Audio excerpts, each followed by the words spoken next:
Celtic Ligers, Celtic Ligers, Celtic Ligers, Celtic Ligers, Celtic. Hello and welcome. Hello to and welcome. Cyberpod. Cyberpod 2021. Don't adjust your dials. It's the same two people.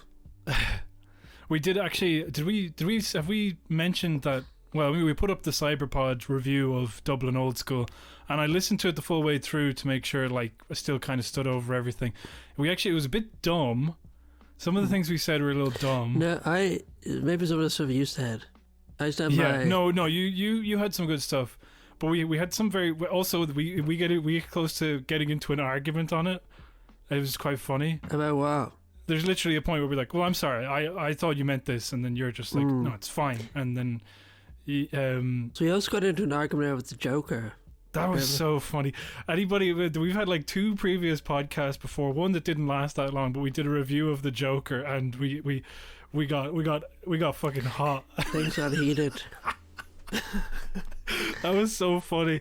I can't remember, but yeah, what was I saying? But one of the things that we were talking, I was incredibly mean about Emma Kerwin, and I think at the time I just had this feeling like Emma Kerwin was looming large in my mind because he had like funding for a movie, and he kind of had, every time I was in college he was like had a short film that was like the talk of the town or whatever, and it was very frustrating because I felt like he was meant to be like an ambassador for me, and I didn't feel like he was very reflective of me, or he would be the kind of, you know, youth that would be allowed, if that makes sense, you know? Yeah. But so I kind of was like, after a while now, I you know, since the movie is gone, and it's like, you know, he's been on talk shows, he's had some tweets, you know, he's on some podcasts, you're just suddenly like, why did I treat this guy like he was like fucking, you know, one of the Chris's in a Marvel movie? Do you know what I mean? Where I'm like, fuck this guy for having his position and his platform, and it's like, he just made a movie, and it was just like, I was just being real. I the movie is cringy and I don't like it, but being so specifically mean about him as a person, I suddenly, even though we've been mean about him since, I still feel like, you know, oh no, that was too harsh. I was anyway. I guess I wanted to apologize for that slightly. Yeah. Emma Kerwin, we unreservedly apologise for Garrett's behaviour. Yeah. And we stand by mine. Yeah.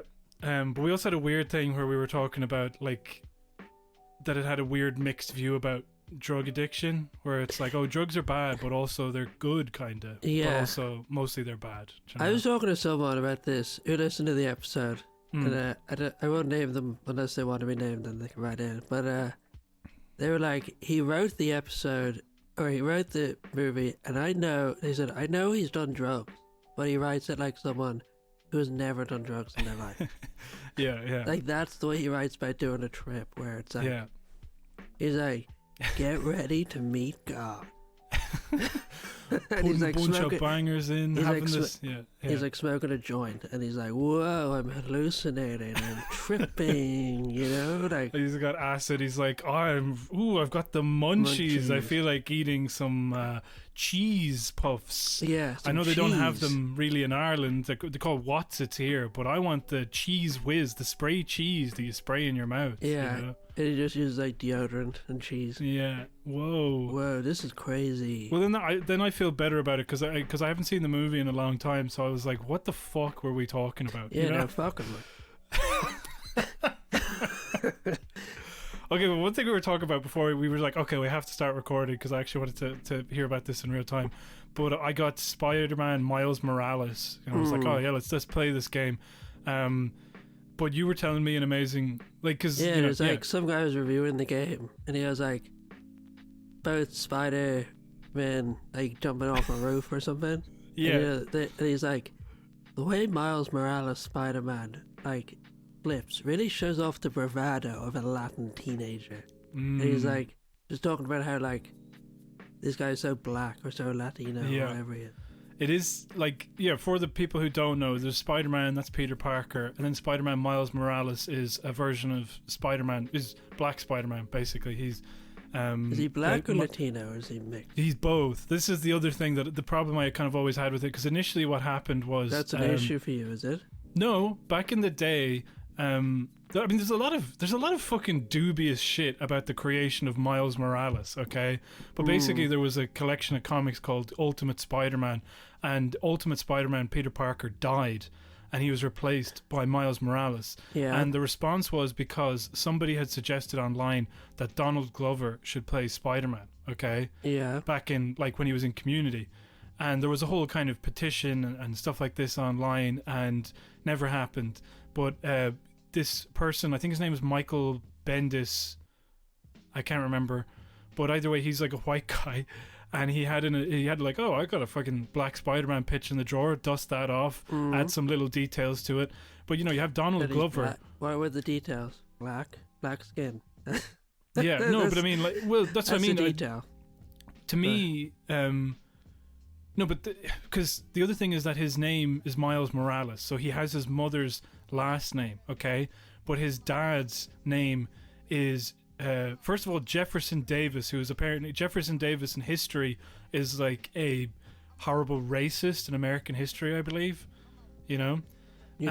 Yeah, he's the current president. No, he's the former president. Well, I mean, they're both current. racist. The current president, yeah. But anyway, so they named him Jefferson Davis, I suppose, to be like kind of subversive. But then if he had his father, anyone can be called anything these days. You know what I mean? No, but I'm saying if he had his father's last name, then he would be called Miles Davis. You know, right? And then you have, like, when you have Donald Glover, who's like a black man from the black community. You know, like very black, basically. But because it's like a Marvel property, it's like, well, we can't have him be black. So can he be, like, you know, not really black? Do you know what I mean? Can he be black but also, like, represent the mixing pot of all this, you know? So we throw in some Latino there to get this kind of, like, I don't know, I just find that kind of like, can he just be black? Can he just be a black guy from the neighborhood? Does he have to have this other bit, like, in there, like, to kind of either tick another box or to kind of, you know, I don't know. It just bugged me. That's it. There's already half spider, half black. Yeah. There's going to be another half thrown in. You know what I mean? I don't know. I could be wrong about this. I just find it like a really cynical marketing type thing, and you know, and it's made to create videos like the one you're describing, where it's like, interesting. Look at this, shows his blackness when he just you know, fucking swings through. So, like, this is the thing about the game as well. So the original Spider-Man game, it starts up and it's like, you know, orchestral swell, reminds you of the Sam Raimi movies. Yeah. This one starts up, orchestral swell, record scratch, the hip hop beats drop into it, and it's like, this is so gross. Like, and then the game starts, and so I'm playing it, and it's like, it's just very tedious. You know, it's one of those things where it's like, you're going to play Spider-Man, but we're going to make you enjoy Christmas with your family. Well, that's it. The opening of the first one was unbelievably tedious. It was like, you're going to be Spider-Man, but you're going to have to do homework. Like, the first level is homework. You're like, God, I'm late to my science lecture or whatever. And then he's like, the opening level will you fix this glove for me? And then you have to do puzzles to fix the glove. And it's like, yeah. I'll take I'll take the rapping level from the start of the Miles Morales one, whatever that. Yeah, we do. No, but like, okay, so it's like Christmas, it's your family, and it goes on forever, okay? Is that the one where someone, like, drops a glass? That's in Spider-Man 1. No. In the movie. And then he has really good reflexes and he catches the glass. No, it's like someone just showing off the game and they were like, the engine's so advanced that one character drops a glass and another one goes to clean it, and then you can follow either of them. The guy who gets the broom, or the guy who watches the TV. Yeah, that is exactly that. But the thing is, it had already been kind of undermined for me because I started the game and it started, like, skipping, like, really quickly, like, you know, freezing a little bit. And then all of a sudden I jumped out this window to, like, follow the fucking Rhino or something, and then he just fell through the street and into the ocean. You were following Mitch McConnell. The Rhino? The Republican in name only. Now, I know that doesn't apply to him because he is the embodiment of the Republican Party, but I couldn't think of anyone else. Are you talking about fucking who's the Mormon one? Mitt Romney? But he's Republican. Yeah, but I think the QAnon people, they think he's like a lib. Well, anyway, the game was buggy as hell. That's basically it. For me, and maybe it could have been my device. I'm not sure. But anyway, the thing that happens, so you're there, and they're like, press triangle to like, you know, share a joke with your mother. Go to your room, pick up a record, and put it on. Yeah. Talk about your Uncle Aaron. You're like, God damn.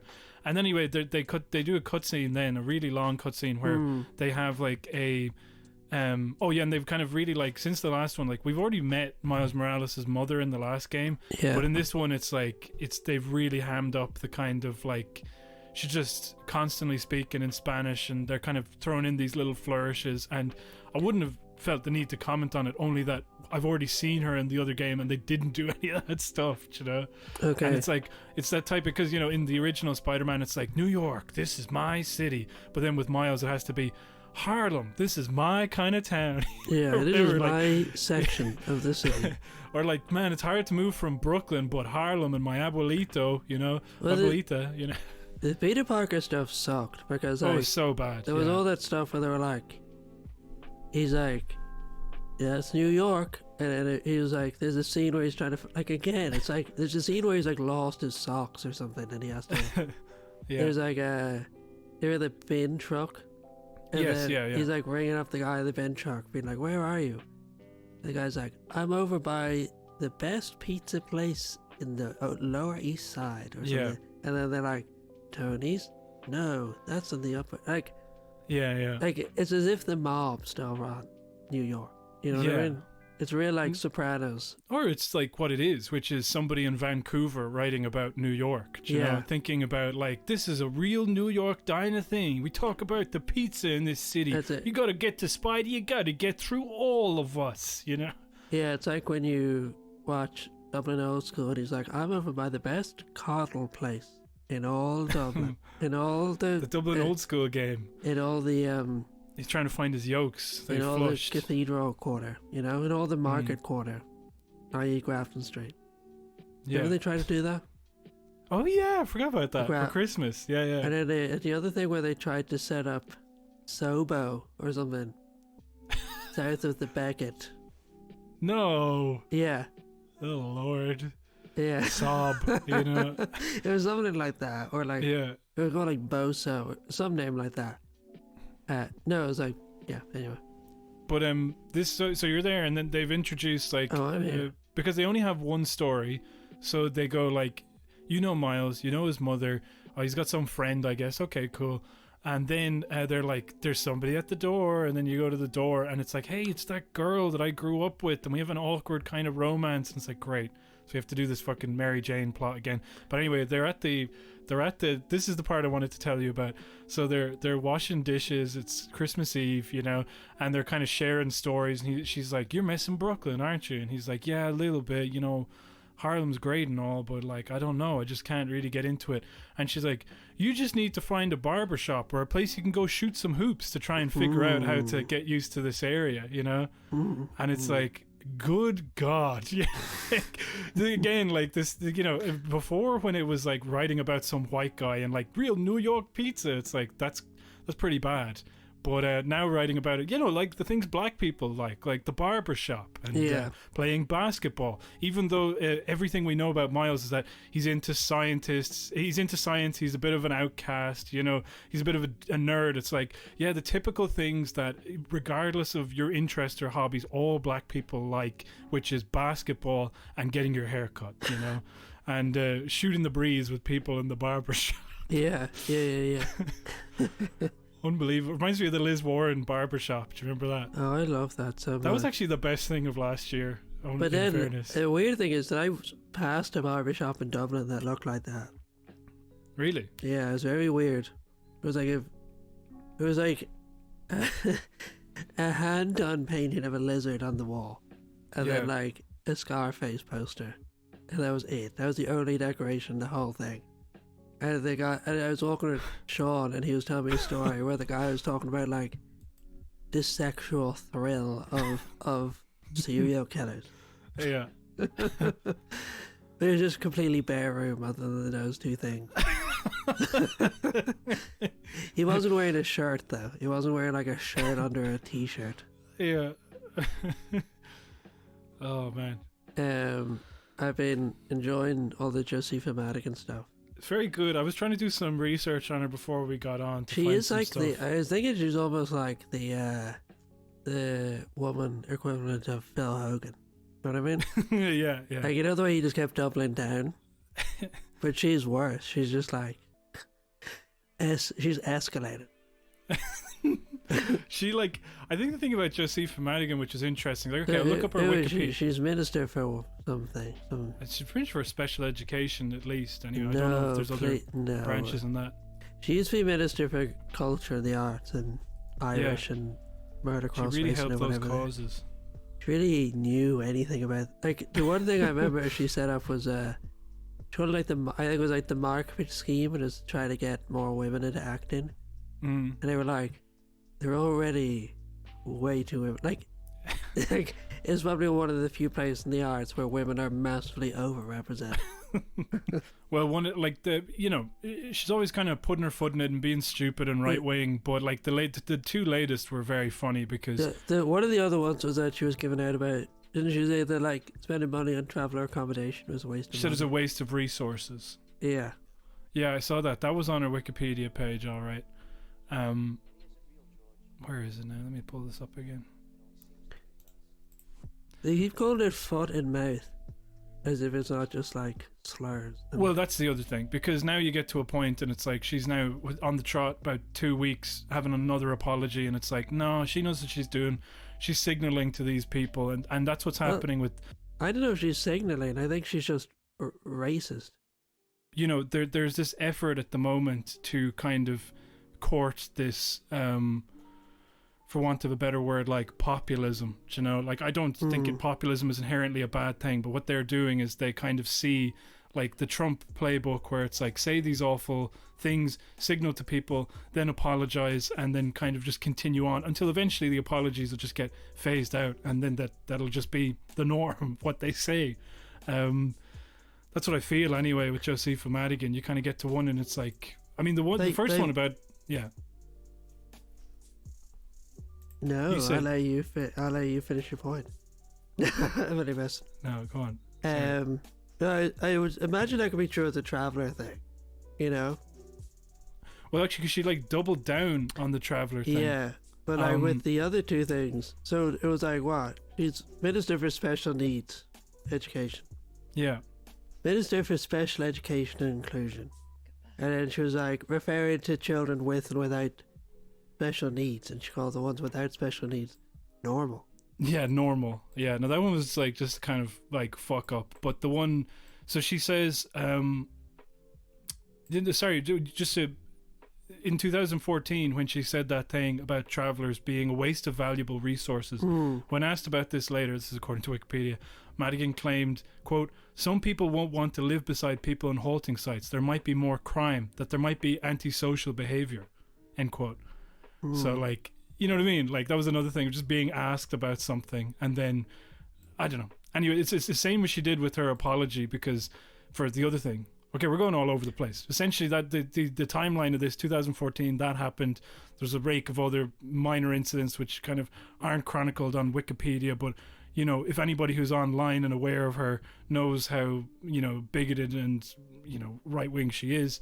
And then recently she did that one, the comment about normal people, you know, and I'm not talking about the people who have sex on TV. No, me neither. And then she apologized, and then the next week she went on the radio talking about the... So SNAS, so what does that stand for again? Special needs, presumably. Assistant? Assistant. Are they just SNAs? Like, plural?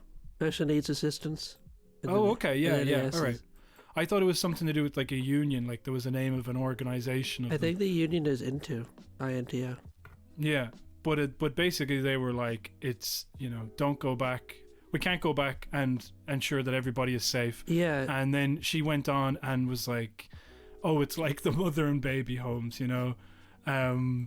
Yeah. What was the exact quote? Do you have that? Yeah. So basically, Norma Foley. I think we talked a bit about it last week. Norma Foley was like, everyone's going back to school without talking to like the teachers union. Once again, yeah. And then then the unions were like, don't go back in until COVID's under control, basically. Because like, if you work in a special needs school, like there are no boundaries. You know what I mean? Yeah. Like yeah. you're working with students who don't. Like, this is what you're teaching. A lot of them. Like Yeah. you just, if COVID is in the school, it's going to be all over the school. And they were like, we don't feel protected going in. No. And then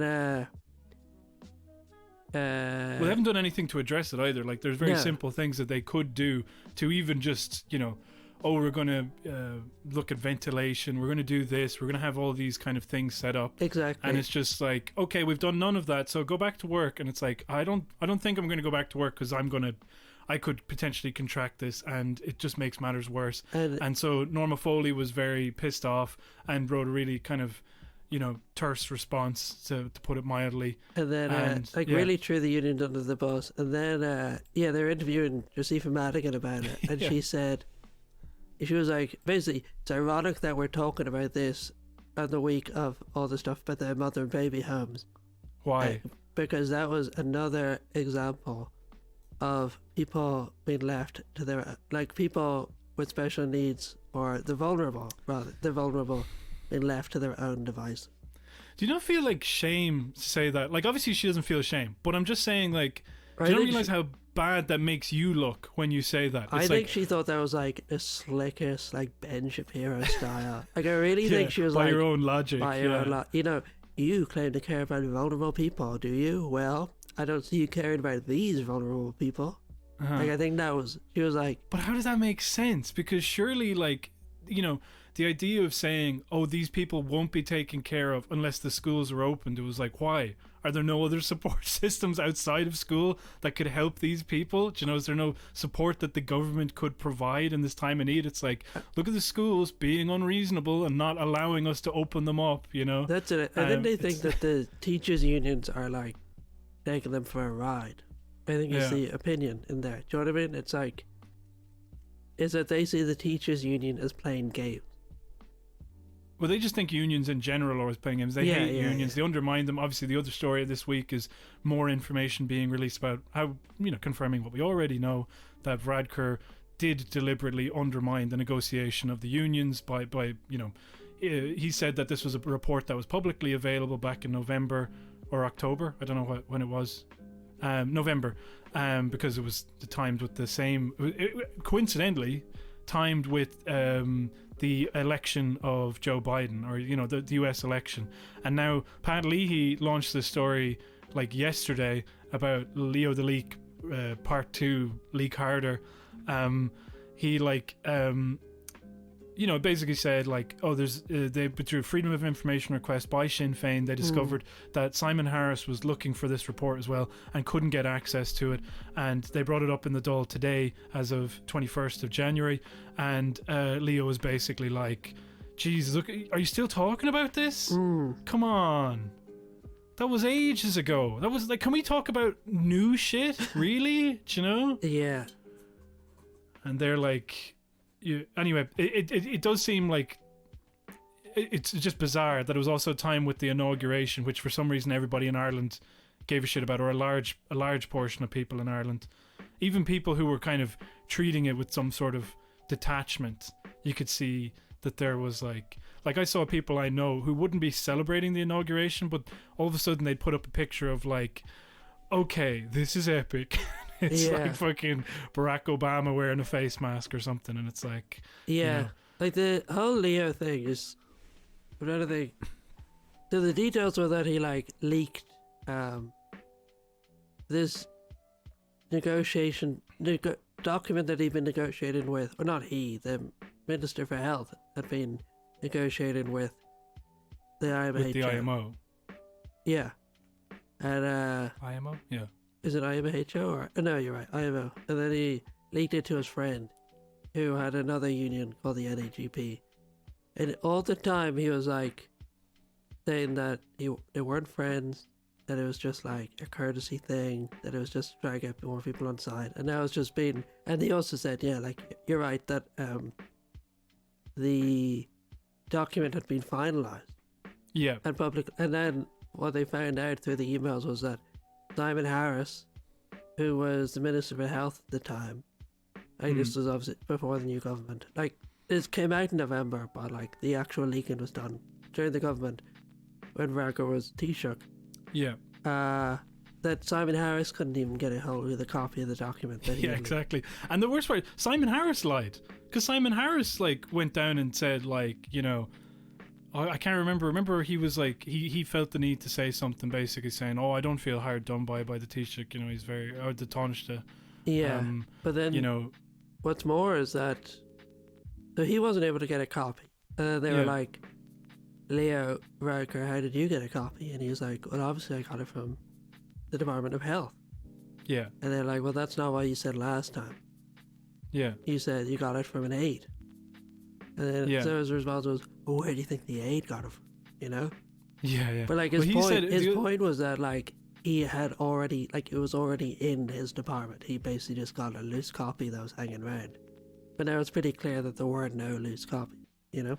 I think it's very funny as well, because the other thing that he said was, in this was, he's like, yeah, I did a verbal thing. I asked them, you know, like that's what we do in government. And you're just like, I mean, you say things, but also it's very important in government, surely, to document everything that you would do to avoid just such a problem like this. How is it that you can stand up there and say as an excuse, look, I just said it face to face, there was no paper involved?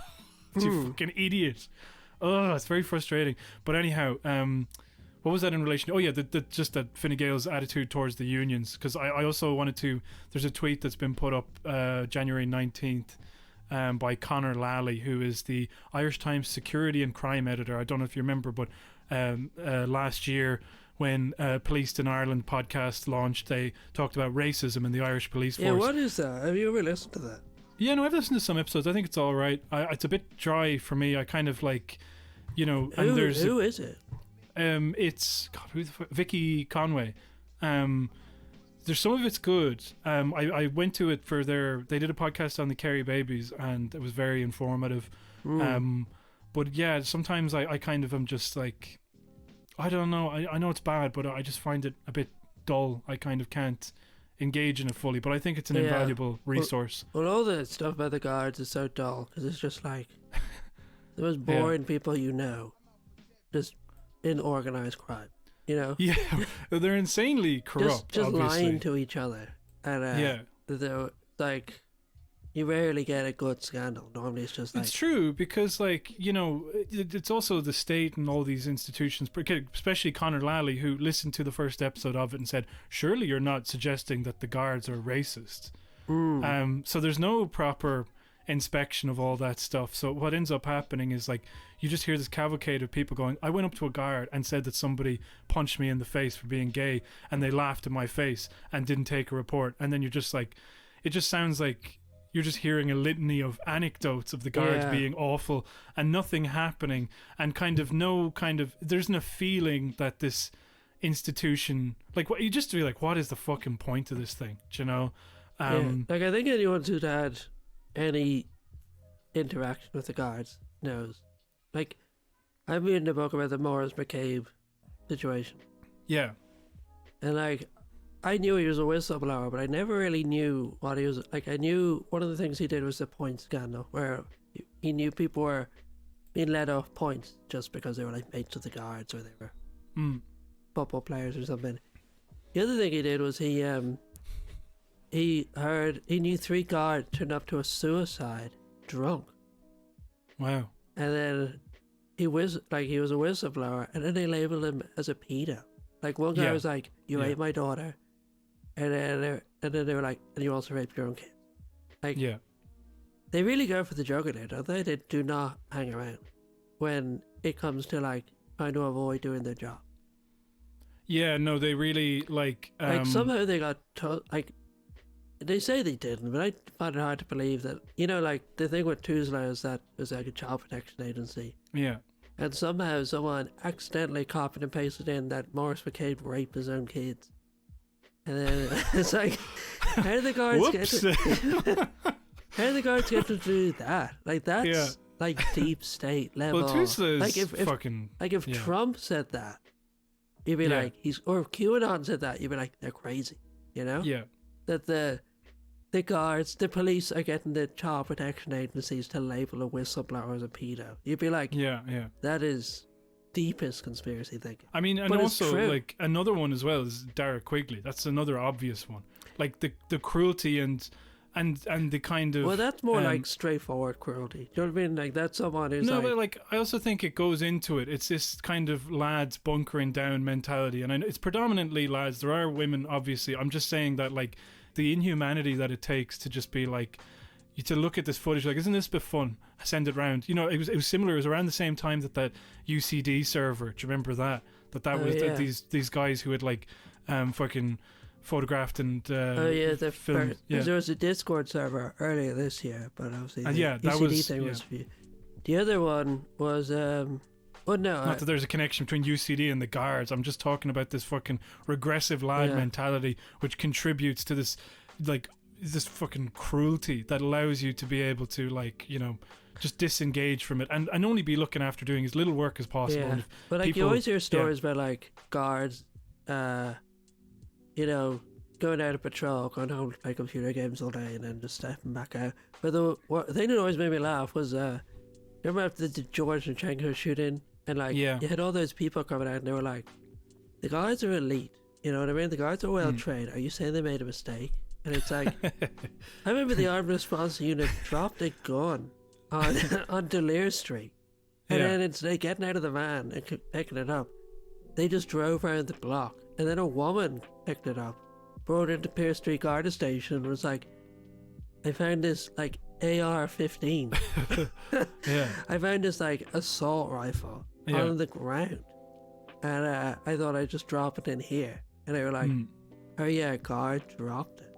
Yeah. It's like, I mean, the other thing, you only don't have to look that far. This they were like, last there year, are 3 of those in the country. Last year, a guard got shot with his own service revolver. Do you remember? No. Like, you know, it was like a horrible tragedy, but his gun fell out. Some guy took it and shot him. Like, you know, you done fucked up, okay? He was shot with his own gun. That's insane.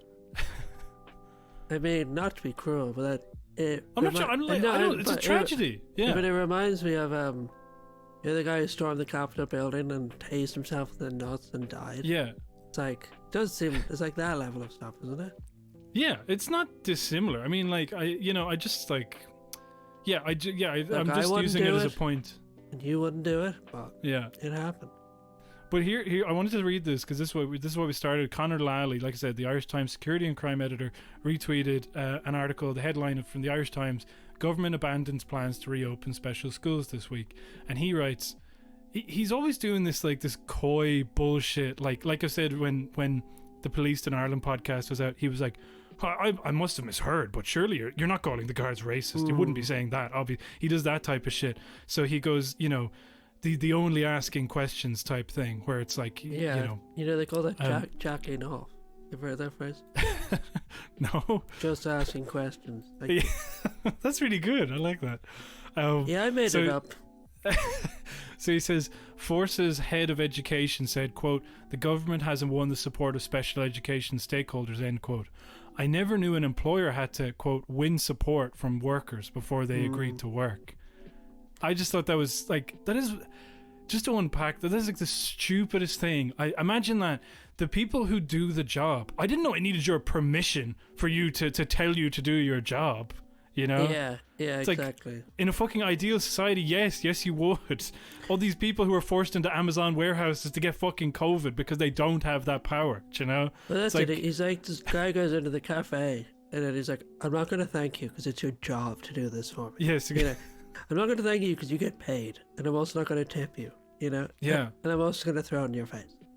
This is like the 3rd week running now where somebody in the Irish Times has said something like right-wing and stupid, but also been very proud to say it, you know? Like Pat Leahy kind of going like, here's my article if you want to read it. I know I actually think it was right to take the gamble, but obviously nobody knew how bad it was going to be. It's next week, Mark Paul going like, oh, look at the echo chamber. We're living rent-free in their head because they wanted us to talk about a whistleblower that fucking Fradker sent down the river, and we didn't do it. And now this guy is literally going like, oh, interesting, the unions like don't want to go to work. Are you saying that like we can't just make them go to work? What the fuck is this? It's like, maybe they're just like, you know, the alt-right pipeline.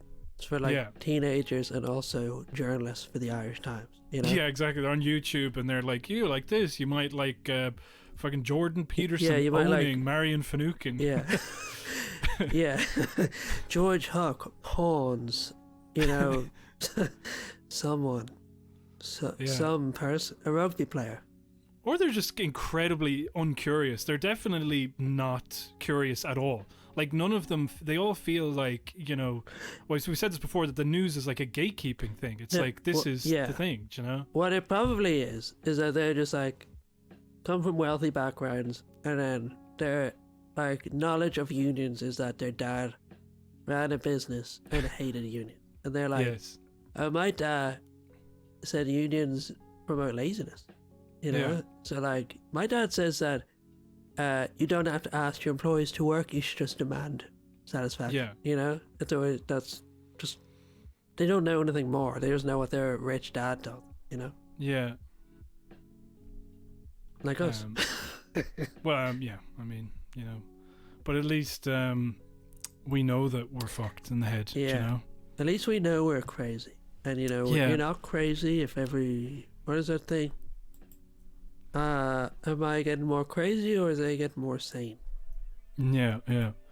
That's what I felt when Marvel movies became popular. I was like, this was my thing. Yeah. What the hell? Why is everyone getting so crazy and liking comic books? Yeah, you know? since when is Thanos Muslim? Did we talk about this? I think we talked. You've mentioned this on the podcast before, and I still don't know anything about it. You didn't look it up afterwards? I don't know. There's a part of my brain that just switches off with that, where I just go, okay, cool, that's an internet thing, I guess. I'll leave that for better minds than I. It's a Muslim thing. Okay. The second largest religion. What was the other thing? I'll talk about. Oh yeah, the inauguration. Yeah. I mean, I'm not going to talk about it. I just want to talk about... What an old man. The oldest man in the world becomes president. And then I did watch him being sworn in because I really wanted to see if... Because I was like... Yeah. They must have had him like in a room for a week to just be like, say the words on the card and just say... That's all you're going to... So he's like, you know, people are asking him like... hey, do you want like, what do you want for dinner? And he'd be like, Joe Robinette Biden Jr. That's all he's allowed to say for like 3 weeks, you know? Yeah, it doesn't mind you know Father Ted when they're like to Father Jack, it's like the three, you know, he can just say unity and I don't know, shit his pants or something. Yeah. Do you remember he farted on TV?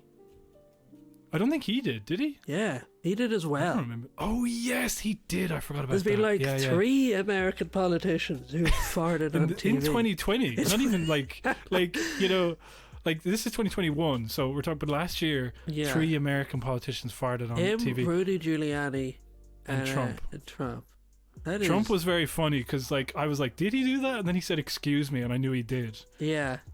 On a call. You just heard the fart and he just goes like, excuse me, and continues on. He was like, what a fucking, like... Yeah, that's something I really hate when people, you know, excuse me after a fart. It's really, I would rather we just ignore completely.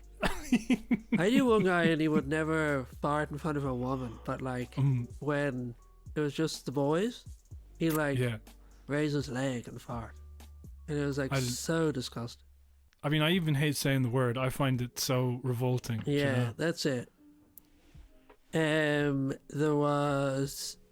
Yeah, I was hoping to get like sniped to death or something. You know what I mean? Or just blown up. Or there's something a bit exciting. As long as you keep that off of the timeline, because I don't want the Celtic Ligers Twitter to go down. Yeah. Because of you saying that you want to kill Joe Biden again. Did you ever listen to the guy from Zero Bucks on...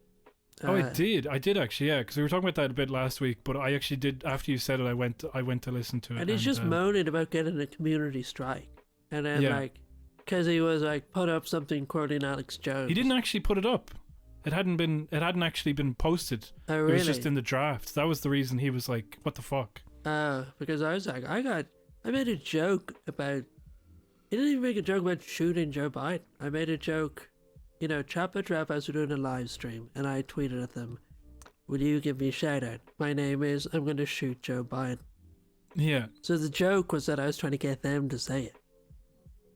Yeah. The joke wasn't that I was going to do it. It was that I was going to get them to say that they were going to do it. Mm-hmm.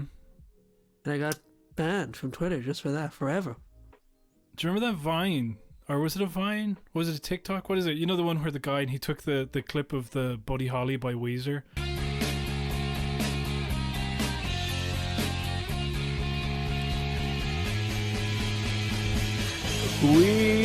I am gonna kill Joe Biden. Uh-oh, gonna shoot him with my gun. I got it from Walmart yesterday, and I found his address in Delaware. And then he put it up on the screen for like a second. And I was surprised. That got shared all over the place. I was retweeting that, and that guy's account is still up, so I don't know. Yeah. That is an open incitement to killing Joe Biden, and you have a gun and his address. So it was Joe Biden and Cam Beamer Harris. Yeah, I was just going to say Cam Beamer Harris, you know. Okay. Because it's not that she's black, it's just you can work in Beamer, her name. Kabeamer. I mean, you can't really, but why not? All right. I thought you were going one way with it, you were going another. It's not racist. I was just, you know. Yeah. Yeah. Cam Beamer Harris. And she drives a Beamer. And the first vice president? Is it the first female vice president? I guess it is. Yeah. I mean, to be honest, like when people were like, "Oh, the inauguration is today," I was like, I was on a Zoom call at class the whole day, and they were like, "Oh, you can see history being made behind me," and I was like, "You were like, when?" You were like, "When?" And they were like, they gave you an answer, and then you were like, "When did I ask?" So they went. History's been made. I don't get it. History's been made, right? Mm-hmm. And then they said, you said when? Mm-hmm. And they said, you know, today, Joe Biden, Kamala Harris. Yeah. And you said no. When did I ask? Yes. That's what I should have done. That is what you should have done, and it's what you'll do next time in 4 years. Next time somebody goes, listen, history's being made again. Donald Trump is being sworn in for a third term.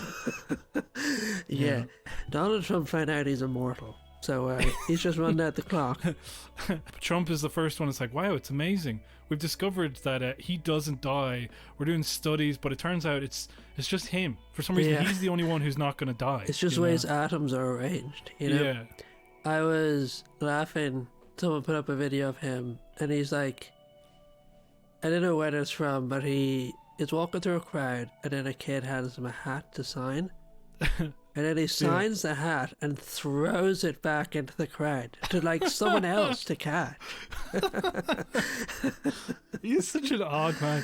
Somebody like Matt Crispin was commenting on something. It was like a pose of Trump, and he's like, I thought I'd seen them all, and it was like this pose of Trump, and you know it's cropped in Twitter, and then you click into it. So what I saw is like a mid shot of his body, and he looks kind of like bloated, and you're just like, oh, that's funny, you know. He's like that. He's got his arms up. Okay? Yeah. Not dissimilar to when he like threw the paper towels. Oh yeah, in Puerto Rico after the hurricane. Yeah, but then you like open up the whole image, okay, and his legs are spread incredibly far apart, okay. Yeah. And they're incredibly skinny. And his entire torso is like, and he's just got this like, his hands are up. Yeah. And I was just like, what the fuck is, like, you're just looking at a body, and it's like the work that the suit is doing to contain all of the proportions, to try and conceal all of that stuff. That's why his suits are so wild, because he has such a peculiarly shaped body.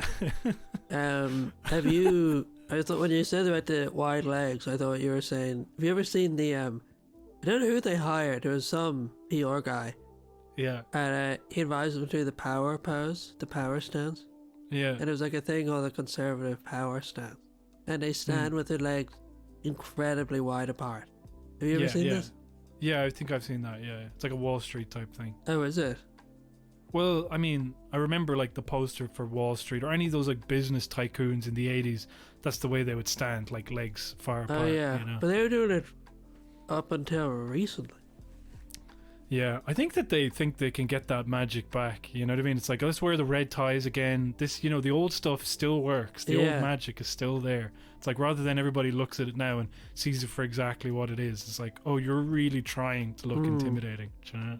Did you see that article? I'll bring up the opening anecdote. Can't remember who it's Yeah, by. I think you sent it to me. It's and yeah, so please do. gross, because it's Yeah. like, so it starts off. Wait, just read the article. Read the headline, because that was like, you yeah, know, let me get it. the best bit. Paulie sent this to us. Oh, Paulie thanks, Doyle. Paulie. He yeah, it's so, it really turns my stomach looking at it. Just because the guy involved, and it's like, Yeah, well, I think anybody doing something like this makes you just feel like unnerved, do you know? so here's the headline. There's no denying Mary Lou's sex appeal. By Daniel McConnell. Okay. Like, I just think nobody should do that. Nobody should write an article about any politician being sexy ever. No. It's not what they're designed for. But like, I think it's just like Mary Lou does not play at all, or like, you know, she's just not the one to fancy, you know. Yeah, like, you know, let's say you go like Sarah Palin. It's like, oh, she's like, was a beauty queen. There's like a precedent there. You're literally like, it's almost like saying like, But- Josepha Madigan is a real piece. That's Isn't it. she's a real No, dime, you know? Yeah, like normally it's like with the men. It's like with Pete Buttigieg, they're just like, he can wear a suit, okay, and he like has his hair done. And it's like, okay, he's actually really suave. And then they just Yeah. look for a thin woman, and they're like, she's actually really sexy. Yeah. But for some reason, Daniel McConnell's landed on Mary Lou, and I think it's just because he hates her, you know? Does he actually hate her? Is Yeah, that- but like, so he goes. He starts off with this odious description, odious anecdote about Christopher Hitchens meeting Margaret Thatcher, Oh, yeah, that was disgusting. and he's I just remember. like immediately he's like, I want to fuck her. But the whole thing is done. This is revolting. Like, he meets her, and then they have this argument, and then he's like, "Oh, I concede the point, my lady. Let me bow for you." And then she goes, "Bow lower." And then he goes, That's not actually in there, is it? "Yes." I didn't read that part. I just read, I shook hands with Margaret Thatcher, and I knew where it was going because of the headline. I was No, like, it gets no way, so I much don't. worse. But I knew it was going to be, oh, Margaret Thatcher is sexy, and so I didn't want to read the rest of it, you know? So I was like, that's it for me. So, like, I'll read it for you I then. do, yeah. So we win the argument, and then I eventually conceded the point and even bowed slightly to emphasize my acknowledgement. "No," she says, "bow lower." Smiling agreeably, I bent a little further. "No, no," she said. She trilled, "much lower." By this time, a group of bystanders was watching. I again bent forward, this time much more self-consciously. Stepping around behind me, she unmasks her batteries and smote me on the ear with the parliamentary order paper that she'd been rowing into a cylinder behind my back. I gauged verticality with some awkwardness. As she went away, she said, "Naughty boy." That did not, I thought that was like a dream he was describing. No, that's like Christopher Hitchens being like, "I want to fuck Margaret Thatcher," I mean, that's why these even though people... she's dead. Like, I mean, that's why those articles are actually disgusting. It's not because Mary Lou is disgusting, okay? It's because their fascination is repellent. Everything that they Yeah. do, like, they'll say, like, the thing about Mary Lou is that, you know, I fucking hate her, but you can't deny that she's sexy in a way where you just, like, want to fucking curl up like a little worm That's and it, get it's crushed like- under her foot, you know? they don't go, "She's beautiful." They're like, "I want her to drip hot wax." And, you know, it's always so weirdly specific. I want her to put thumbtacks into the palms of my hands, you know? Yeah, and I can never just say that they're horny. It's always that the woman has some weird sexual magnetism. You know what I mean? They're Yeah. like, "I don't know what it is. Some sweet evolve, you know? It's like, Yeah. you're just horny. You're just horny and you hate yourself. Yeah. It's like keep that to yourself. Everybody, you know. So here's what he says about Mary Lou. When you strip away all the political correctness, what you see is that Mary Lou McDonald, Ms. McDonald, is poised, polished, private school educated woman who can eviscerate her political rivals with ease. And it was not short of the one thing most rare in politics: sex appeal. I'm trying to find the bit where he actually says she's sexy. What do you think? What do you think people think that AOC is sexy? I think she's like a young, you know, what do they say? What's the term they use? Well-formed woman. Yeah, she's not like a fucking troll like that would be in politics at that age. She's not like your man, what's his face from Massachusetts that Larry Donnelly likes. I don't know. Like, it's all this Joseph sort of thing. Kennedy Like, it's also III. turned into like they treat these people like celebrities, and all celebrities are beautiful, like That's by it, and yeah. large. So they're just like, yeah, if I'm in any way, like, if this person attracts the interest of the media, they're beautiful. Do you know what I mean? Like, people say it about AOC. They say it about Joe Biden, who's like, Oh god. I know we keep saying this, but Joe Biden is an old man. Like, his liver Joe spots. Biden is also a rapist. Sorry. Like, you Nah, can't. wait, Well, yeah, would you say he's a rapist? I mean, he sexually assaulted somebody. Yeah. But, like, Allegedly parody in the game. but like, you can't. yeah. It's like I'd even like the Silver Fox, which is like an older guy who's attractive. You know what I mean? George Clooney types. etc. Yeah, or even like, you know, like Patrick Stewart. Maybe he's probably one of those people. No, not him. No. I'm trying to think of someone. I'm trying to think of somebody too. Antonio Banderas. Maybe like Robert De Niro, like 10 years ago. Nah, he was never Was he not? attractive. No. Who was the God, yeah, this is really killing me. I mean, but then again, it's not for me to know, is it? So listeners, Yeah. You're staying well clear of this. the ones who like the men, please send in your silver foxes. No, we can and- figure this out. There has to be. Okay, yeah, there's- cool. Mel Gibson. Yeah. You know, he's a fucking silver fox. Is Woody Allen? Yeah. Yeah. Just name like older male celebrities. I mean, Brad Pitt. People, you know. He's too young. Maybe George Clooney at this stage is, you know. I don't know if you've seen George Clooney lately, but he has really tried to shed that silver fox image by just getting like fat as fuck and growing a beard. Oh really? Yeah, he looks like shit. But my point is that like, I love that he looks like shit. that, like someone like that. But then you probably wouldn't call like Ian McKellen or who's that other old guy who played Sauron. Christopher Lee. You wouldn't be like Christopher Lee is so hot. I love older Yeah. men. Do you know what I mean? Because he's like 95. And He's Joe dead. Biden's the same. Joe Biden's the same way. It's just like he's so decrepit, you know. There's nothing virile left about him. That's my point. The only Yeah. virility in him is the enzymes that are eating away at his brain or something. They're like, Yeah, that's just it. these very active. I don't know how science works. Obviously, you know. No, we got it. I think Uh, enzymes do eat your brain, so I had that correct. Yeah. Yeah, I mean, I'm sure they can. Yeah. I'm sure they have potential to. you Yeah. know? What were we talking about?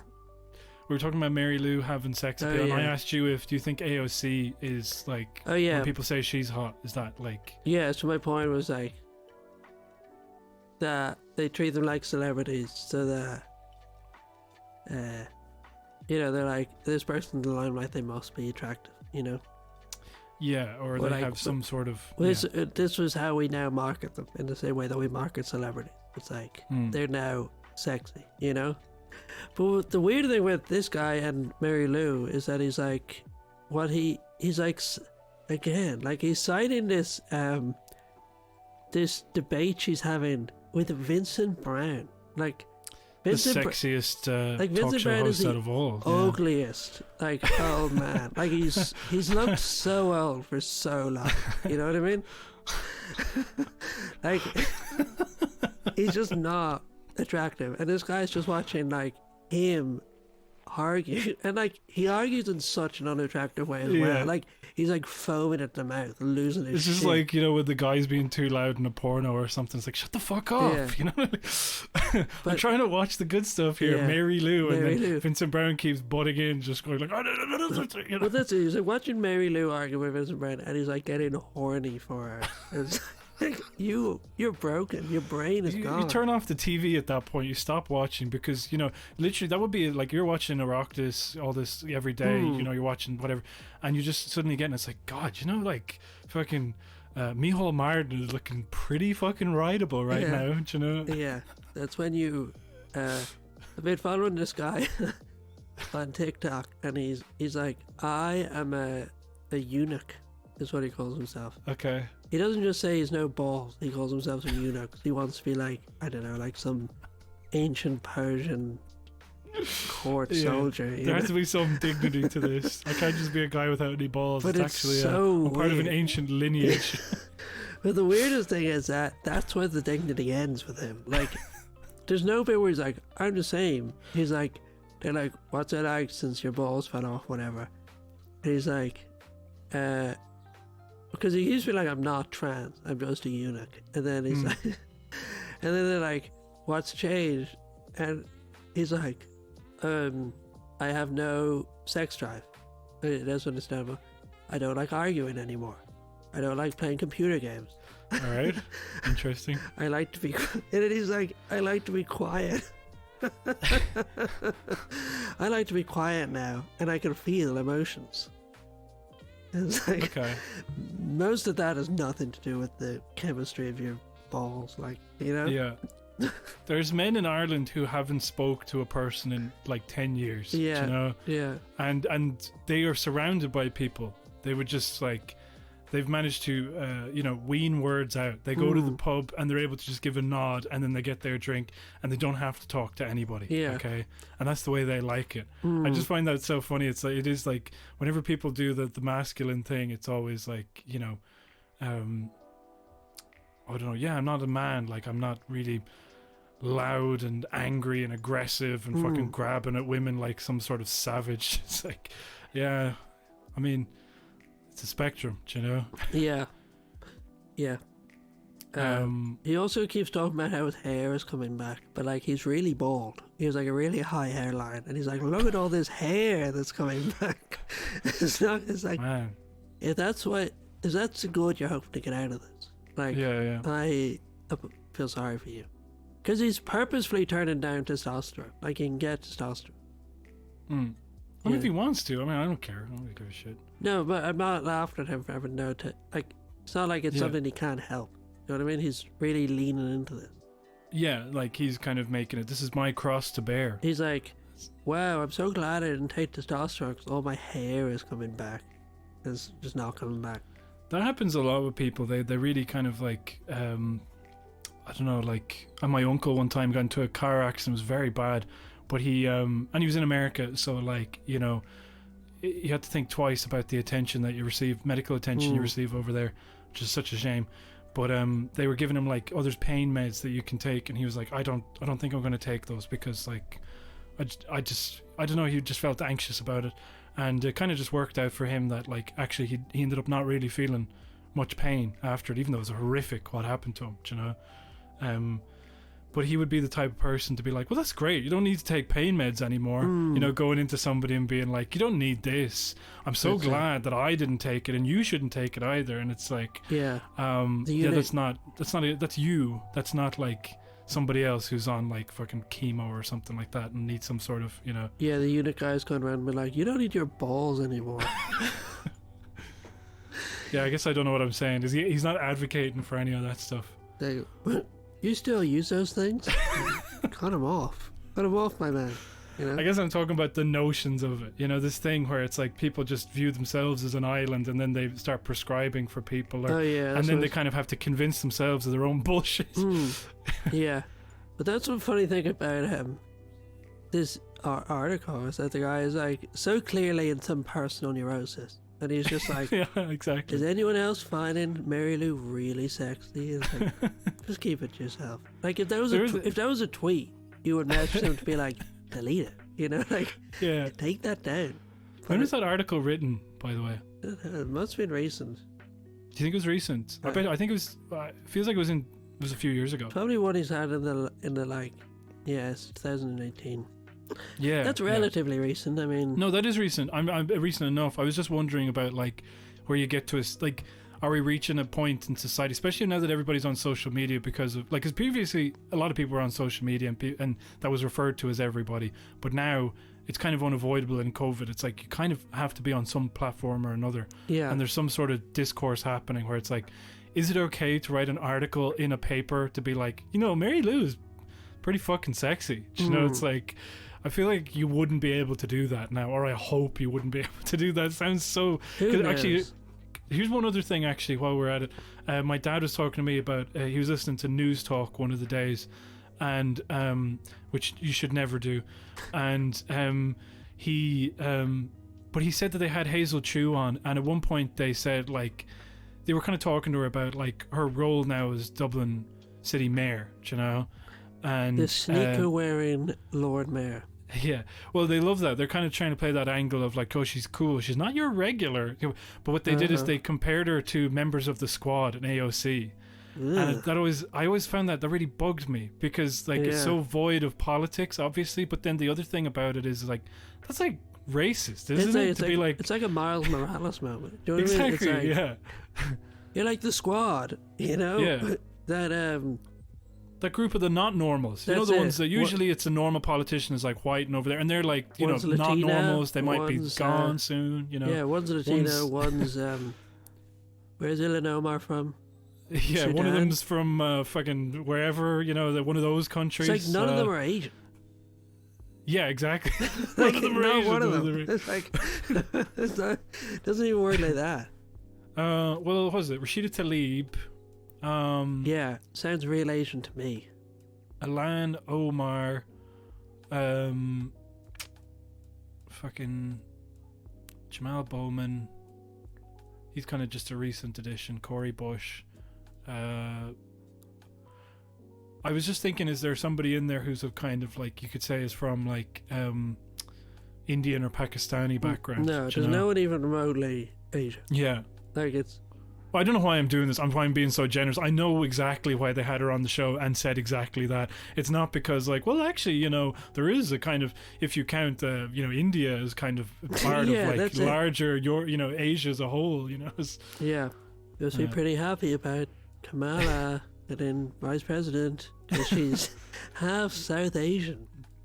100% that they are going to do that. No, They are. That is a question she is going to be asked. No, I don't think most people realize that like India is like South Asia. Oh no, they're not going to ask like that. They'll just do they'll exactly just be like, yeah. Are It's you, great, isn't it? That she's in there. Kamala's in there, Yeah. and you're just As a like, member- yeah, cool. As a yeah. member of the Squad, how do you feel? As famous member of the Squad, Hazel Chu. What was the other one? I was going to mention the new PvP logo that people are Oh, kind of yeah. roasting online. And a then little I bit. want to talk a bit about Kamala, the fashion icon. Yeah, go for it. But how about you go first? There's not really much to say except that they have a new logo and it looks about as bad as the previous one did. Yeah, And I'm not entirely sure what it's meant to be doing. Do you know? what was the old one? It was like the hands holding hands. 2 hands, yeah. I guess this one just looks more like a mainstream party thing. Like, it doesn't even spell PvP. Yeah, that's kind of bugs me about it because if you look at it, you could like, if you tilted your head, it could look like the inside of the letters on a P, a B, and a P. But they're like Yeah. attached to like this thing, and is it meant to look like a scales? Is it? It's not really. It's only on one side, and then it's like, I have no idea. Like, and also the images that they uploaded had about like fucking 3 pixels. Really? Like they all to me they're just compressed to fuck. Like somebody didn't like upload them as like a clear vector based image where you're just like, that's there. I know that Twitter has like certain limitations. It kind of tends to make a shite of a lot of things that I would upload, but not to that same degree. I feel like they should be. I feel like there's some color thing that a graphic designer more so than myself would know to not make it look that weird. Yeah, they probably just cheaped out on it. Mm. I didn't really. Why do you think there was such a strong reaction to it? I don't know. I'm not entirely sure. I don't know. I guess a lot of people online are from the left, so I guess it could be a topic of conversation. And it is a pretty weak looking logo. And then this guy like posted, he's like, oh yeah, but look at all these bad logos. And then he put up the UK Labour logo, which is like a rose vector, and I really like that. So I was like, oh, Yeah. I like that. And he was like, oh, it's shit. If you didn't know it was a rose before, then you wouldn't know it was supposed to be a rose. But in my head, I was like, yeah, I'm fine with that. Do you know what I mean? Like when you look at the Starbucks logo, you don't know that it's a fucking mermaid with two tails that's spread apart and showing her fucking vag. Do you know? Labour. What is it? The Labour Party one? How do you not know that's a rose? I don't know. Looks like a rose Unless to we're me. looking at the same one. Yeah, just type in Labour logo and then in the O of the first one that I can see, that's Yeah. the vector rose I'm talking about. Yeah, I mean, And even then, it's just a pleasing collection of shapes, I think, you know? And it's simple, it kind of looks elegant enough. I guess yeah. that's not the UK Labour, that's Irish Labour, sorry. But there's something about it. I don't know. I didn't think it was the worst. I think if you're going to be, you got to be coming with stronger examples if you're going to defend the PBP new logo, which looks like what, like fucking stick with a bunch of cups hanging off of it.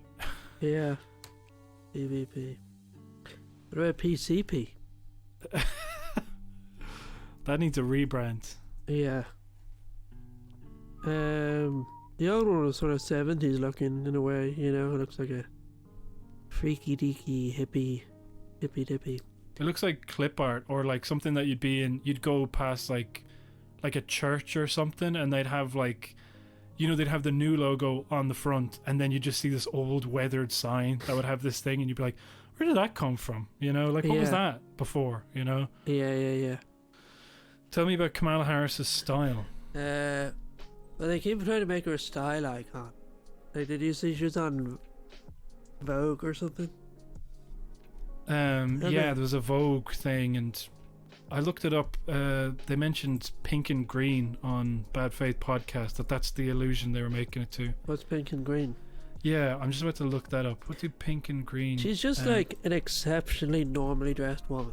You know what I mean? Like, yeah, who just wears kind of. Do you know what she kind of reminds me of? She kind of dresses like the David Tennant Doctor Who, where she's just got a suit and then she wears like fucking, what's the word? Converse. yeah, like she just dresses like an art teacher. Like, Yeah, she just dresses like a teacher. It's like she's so plainly dressed, it's unreal. It's almost like yeah. you can't even focus on what she's wearing because it's so neutral, you know? Well, I think it's funny about like Kamala. I'm not sure whether her wearing shoes and a suit, like, you know, 'cause she wears like, oh, those are shoes that wouldn't traditionally go with the suit. Was it actually a case that she was running off of a plane or something like that, and she just had like the shoes on for comfort, and then somebody photographed it and they were like, oh, that seems to be playing well, let's do that, like they did with the fucking Biden aviators and whatnot.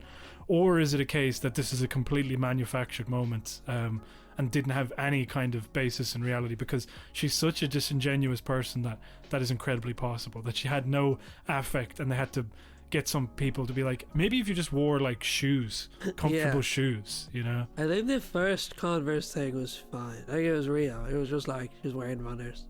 Right. But then you remember they tried to get her in like the Timbs? Yeah, exactly. Yeah. And then there was like the buttons on her sneakers as well. Yeah. Was another one.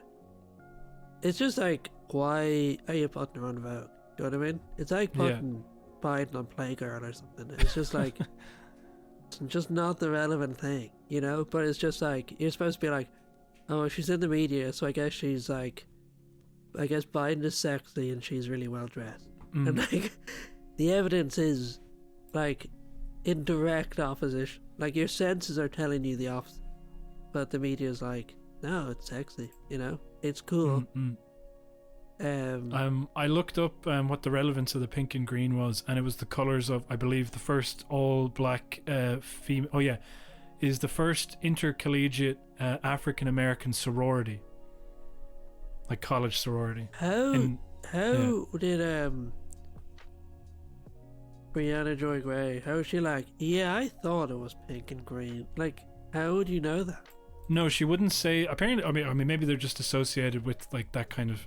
You know, she is a black woman. She might know the significance of pink and green, but like, you know, when you look at that picture for Vogue, the pink and the green are so muted that it doesn't even look like pink or green. It kind of looks like Barney purple and green. Yeah, you know? yeah.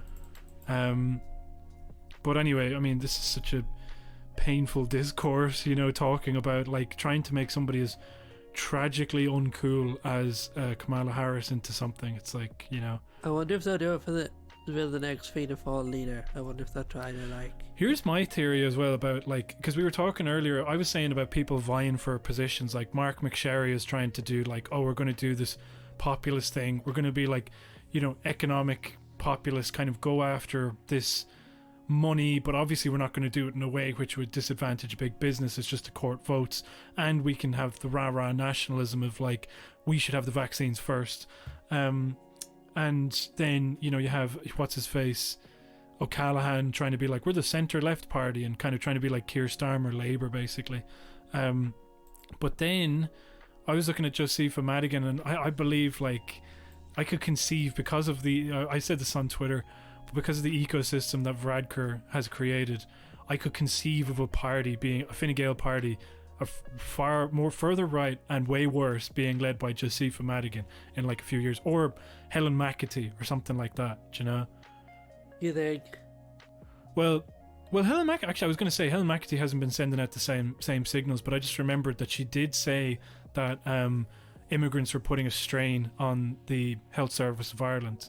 So she and she kind of like, I don't know, I feel like the Varadkar thing is like being ridiculously right wing and just like fucking authoritarian, but while also ticking this kind of diversity card which allows you to be lauded on the world stage as, oh, he's a gay doctor, and you know what, he's of Indian descent, so you know this means that all of the awful things that he does are kind of excusable somehow, do you know? Yeah, like Josepha Madigan is so cartoonishly clownish that like it's hard to imagine her. But maybe Helen McEntee. I don't know. Probably Simon Coveney. That's what I think. Like, I think that the era of like stuffed shirt white guys is kind of going to be hard to. I feel like they're going to still kind of court this kind of young, and then also Helen McAtee would be a better contender because she was also pregnant. She broke that barrier. She was on maternity leave. You know, she's like a young family type person, and she can play this kind of card about how tough it is to be a woman in politics. To, you know, I'm up here depriving people of citizenship and sending them home, and you know, and I get so much flack on Twitter just for doing that. You know. Yeah. Then again, I do like to play the flat card. They love that, and for their COVID response stuff has mainly been like social media videos telling you how to bake fucking soda bread, or go jogging. Like they want to be like fascist lifestyle gurus, you know. So like you could totally imagine that happening. I guess Josepha Madigan is maybe just a little too far, but it was the thought that popped into my head where like, because I'm reading that Haughey book, still reading it, and you see these names that start to pick up, and I was like, fuck, those were in my lifetime. I remember those people. Oh yeah. You know, the names that keep coming back, or like in to do with the mother and baby homes, where it's like, oh, did you know that Micheál Martin did this? Did you know that such and such did this? And you just realize like, oh, these guys, like when you think that they're done because of some scandal, they stick around, you know? That's it. Or like the other stuff you realize is like, apparently Simon Coveney's family are like an ancient merchant family from Cork. You know, like they people have been sticking around for hundreds of years. You know. Yeah. Maybe you wonder if Josepha Madigan, she's 50. Like, is that too old to stick around? Like, though she does seem sort of like, what's the word? You know, like it's amazing how stuff doesn't stick to her. You know, like of all Yeah. the stupid stuff she said, she still is just. They say she was like foot and mouth syndrome, or whatever. Yeah. I think she tickles that right part of the, reactionary brain. That's what I think. Because, she's not dissimilar to somebody you'd have on News Talk. And actually, you know what happened as well during the week that I want to talk about in relation to the inauguration? They had this guy on, I can't remember his name, but like I've been watching, and now and again watching coverage that RTE have done of the whole election. And they had this Trump guy on to spout Trump shit and to, I guess, Oh, so this balance guy or went get up off. ratings. Yeah. That guy's Now- amazing.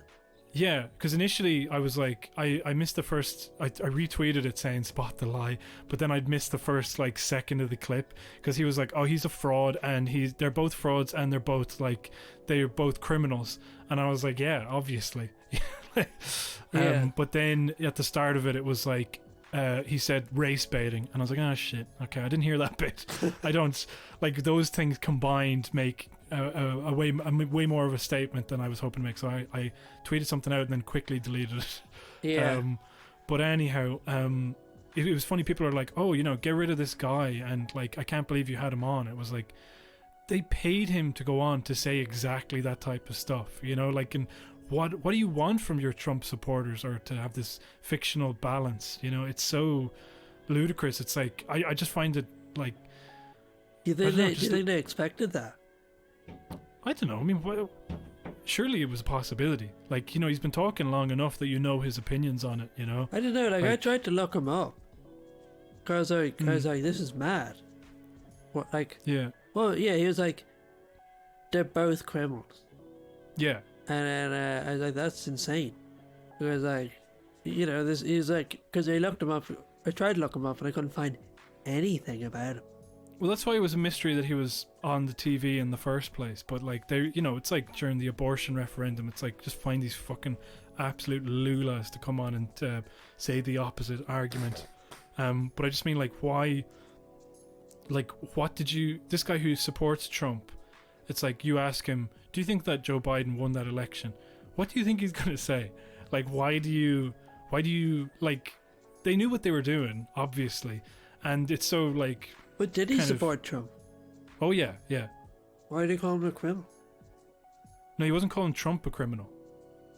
Oh, He's calling Obama and Biden criminals. I thought he's calling Trump a criminal. No. Ah, No. that sucks. I mean, I've heard him saying stuff about. Maybe I'm wrong. But yeah, everybody was. I guess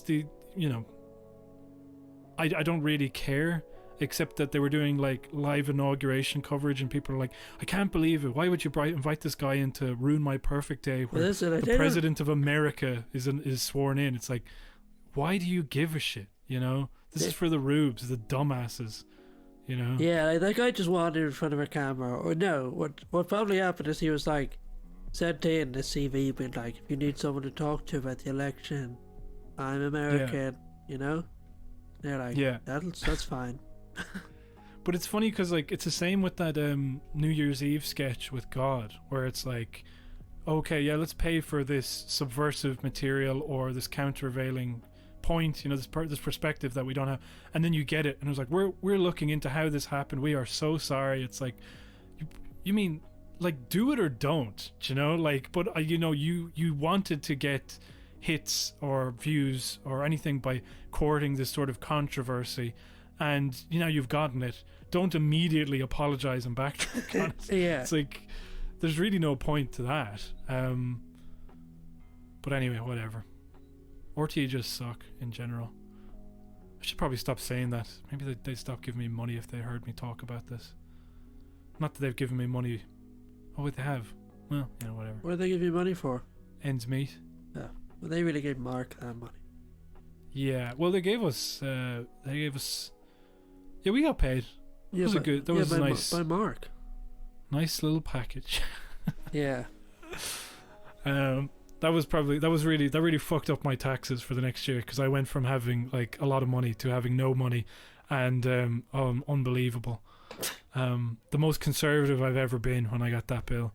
How much was it? It probably isn't even like, somebody's going to hear it and be like, really? You know? Yeah. But it was literally like, I think it was like 2 or 3 grand tax. A lot. And I was like, I literally was like, I'd just gotten a job and I was like, yes, I'm gonna get €600, which means I'll be able to pay my rent, you know. Yeah. And then they were like, we need you to pay 2 grand. I was like, what is this? Yeah. This isn't fair, you know. I do remember that. You're eating a lot of bread around that stage. And we're going over to your house just eating like bread, a loaf of bread and stuff like that. Like, that's great. Yeah.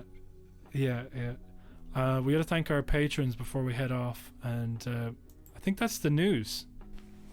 Okay, let's just do it. So yeah, or what's the theme? What's the theme? Thanking our patrons. Go to patreon.com/Celtic Ligers for more. We have bonus content. I think we're going to be putting our watch episode up there. What do you think? No?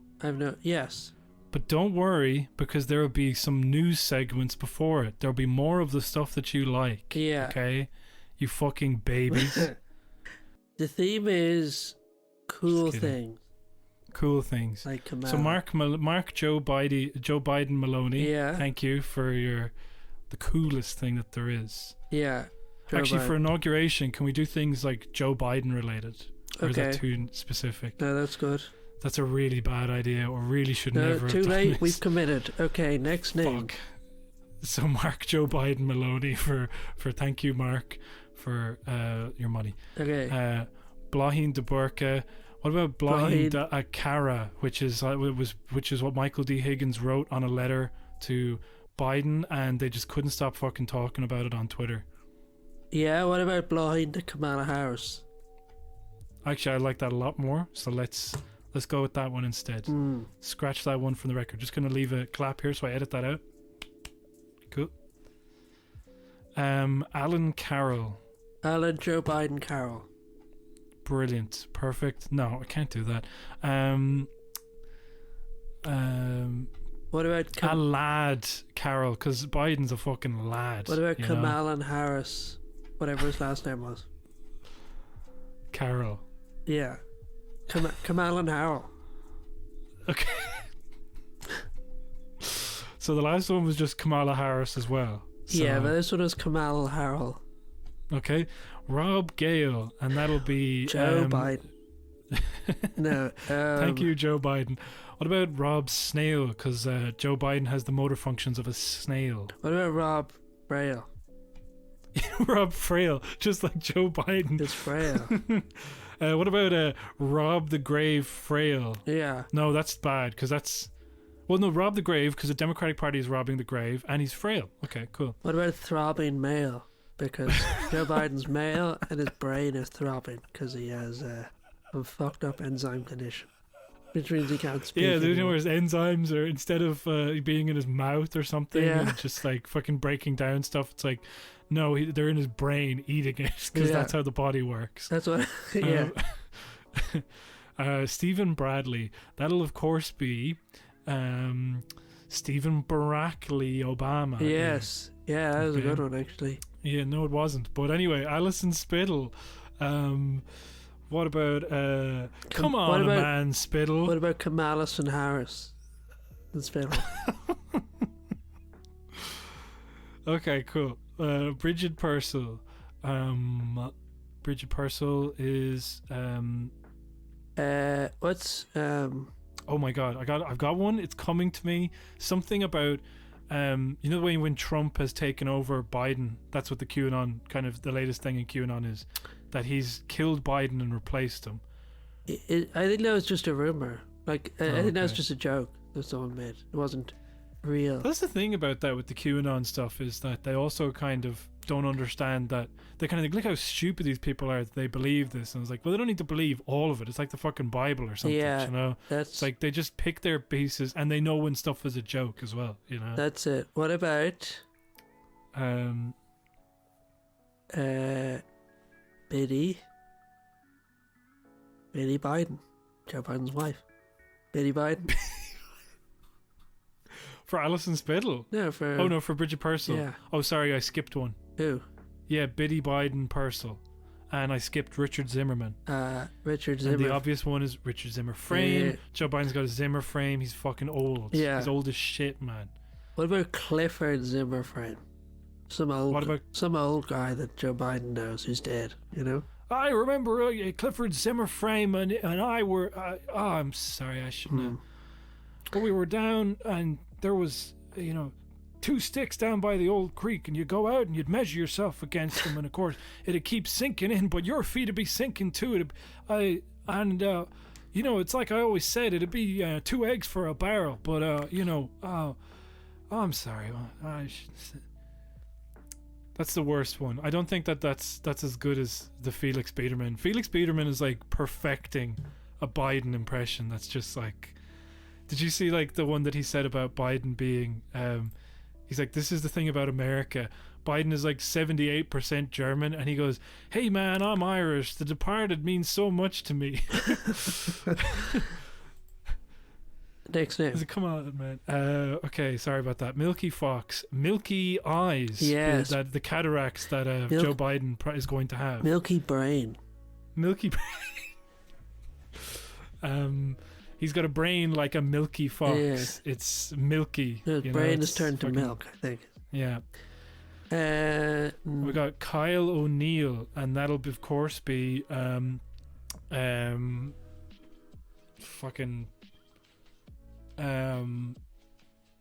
trying to make it through a full term O'Neill. Yeah. Trying to eat a meal. Because your teeth. Because he forgets how to swallow. Yeah. And chokes on a fucking brisket or something. Yeah, because his brain refuses to let him swallow. Yeah. Connor Barry. That'll of course be Kamala Harris. Kamala Harris, unbelievable. Liam McCartan.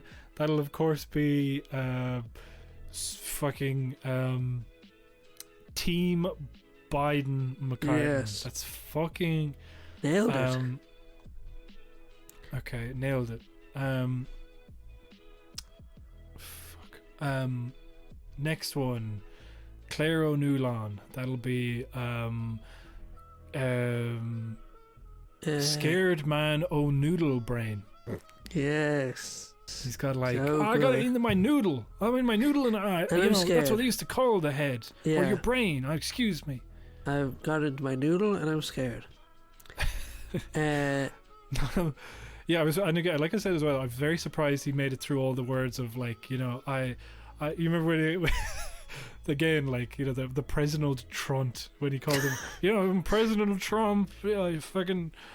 Okay, so Niall McGillicool, that'll be a vial is. Oh no, yeah, I've got one. It's Niall McGillicool will be an Onion headline, which is Niall Biden wears a grill, so he'll be cool.